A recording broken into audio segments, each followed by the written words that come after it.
नमस्कार। आज म तपाईहरूलाई मलेसियामा रहेको प्रसिद्ध बातु गुफा अर्थात् बातु केव्स मन्दिरको पुरानो इतिहास यस भिडियो मार्फत विस्तारमा जानकारी गराउन गइरहेको छु। बातु गुफा एक इतिहास अनुसार प्राकृतिक उत्पत्ति हो। यो गुफा करिब 40 करोड वर्ष पुरानो चुनढुङ्गाको पर्वतबाट बनेको हो। सुरुमा यहाँ वर्षायाममा बग्ने पानीले ढुङ्गामा सुरुङ र ठुलो गुफा बनाएको थियो। यो गुफा पत्ता लागिसकेपछि त्यहाँका आदिवासीहरूले यसलाई आफ्नो आश्रयस्थल र शिकार गर्ने ठाउँको रूपमा प्रयोग गर्थे। सन् 1859 मा एक चाइनिज व्यापारीले गुफा भेटेपछि त्यहाँ टिन खानी खोलिएको थियो। त्यसपछि दक्षिण भारतबाट आएका हिन्दू तमिल समुदायका व्यापारी र मजदुरहरूले यो गुफालाई आफ्नो भगवान मुरुगन कार्तिकेयको मन्दिर बनाउन उपयुक्त ठाउँ ठाने।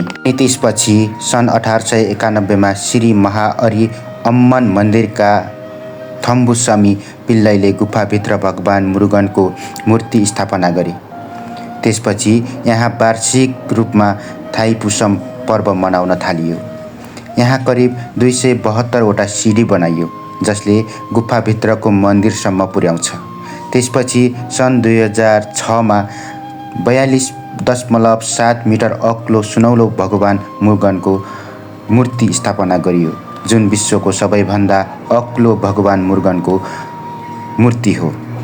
विशेष गरी थाइपुसम पर्वका बेला लाखौँ भक्तजनहरू भारत, श्रीलङ्का, सिङ्गापुर र संसारबाटै यहाँ भगवान मुरुगन कार्तिकेयको दर्शन गर्न अनि यहाँको इतिहास झल्काउने संरचना र चित्रहरू अवलोकन गर्न आउने गर्दछन्।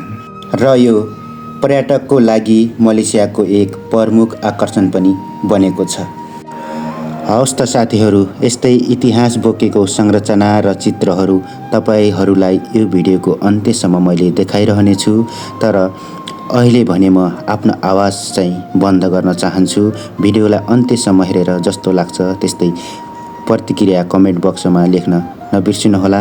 अनि मेरो च्यानललाई सब्स्क्राइब गर्नुभएको छैन भने प्लिज मलाई सपोर्टको लागि र हौसलाको लागि मिडिया ग्यालेरी टिभीलाई सब्स्क्राइब गरिदिनुहोला अनि सँगै रहेको बेलमा पनि थिचेर मलाई सपोर्ट गरिदिनुहोला भन्दै अहिलेलाई म बिदा हुन चाहन्छु। नमस्ते। तपाईको दिन शुभ बितोस्।